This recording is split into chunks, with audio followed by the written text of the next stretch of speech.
আসসালামু আলাইকুম। আমি প্রফেসর ডক্টর সেলিনা আক্তার। আজ কথা বলবো গর্ভাবস্থায় বমি বন্ধ করার জন্য কিছু সহজ টিপস নিয়ে।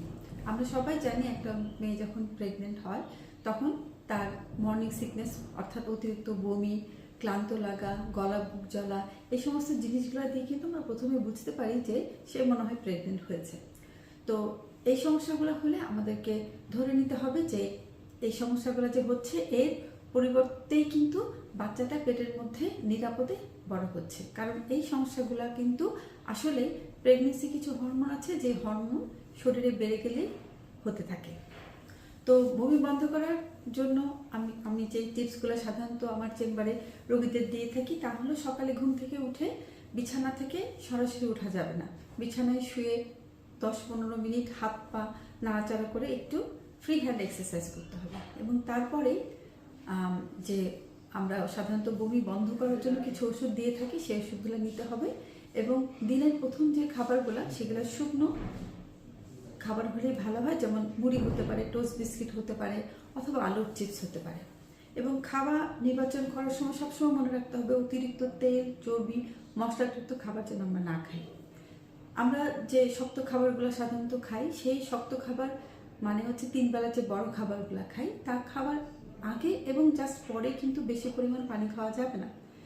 খাওয়ার আধা ঘন্টা থেকে 1 ঘন্টা পরে পানি খাওয়াটা ভালো। সারাদিন 2-3 ঘন্টা পর পর অল্প অল্প করে পানি খাওয়াটা ভালো, তাহলে বমির পরিমাণটা একটু কম হয়। অতিরিক্ত গরম খাবার না খাওয়াই ভালো। রান্না করার পর খাবারটা ঠান্ডা করে খেলে বমির সমস্যা কম হয়।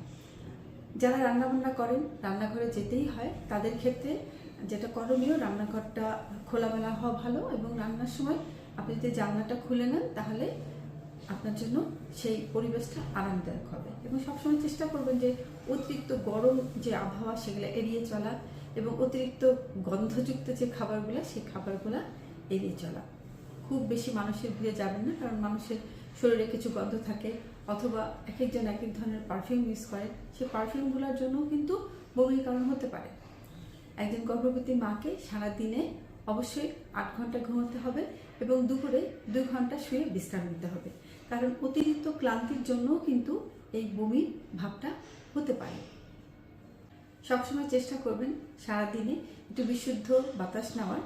যাদের আশেপাশে খোলা মাঠ আছে একটু সকালে অথবা বিকেলে রোদ পড়ে গেলে ওখানে একটু গিয়ে বসা, আর যদি সেই সুবিধা না থাকে তাহলে ছাদে যাওয়া অথবা বারান্দায় গিয়ে একটু দাঁড়ানো, সুন্দর সুন্দর চিন্তা করা, সুন্দর কিছু মুভি দেখা, ইবাদত করা। তো এই জিনিসগুলো করলে কিন্তু বমির সমস্যাটা অনেকটা কমে যায়। আমি আবারও বলছি, প্রেগনেন্সিতে যে বমি হয় সেই বমিটা কিন্তু একবারে বন্ধ করা যায় না, কিন্তু এই টিপসগুলো যদি আপনারা মেনে চলেন তাহলে সেই বমির সমস্যাটা সহনীয় পর্যায়ে আসে এবং সাধারণত এই বমির সমস্যাগুলো 12 থেকে 14 সপ্তাহ পর্যন্ত থাকে, তারপর কিন্তু সমস্যাগুলো ঠিক হয়ে যায়। তো সবাই সুস্থ থাকুন, ভালো থাকুন, আল্লাহ হাফেজ।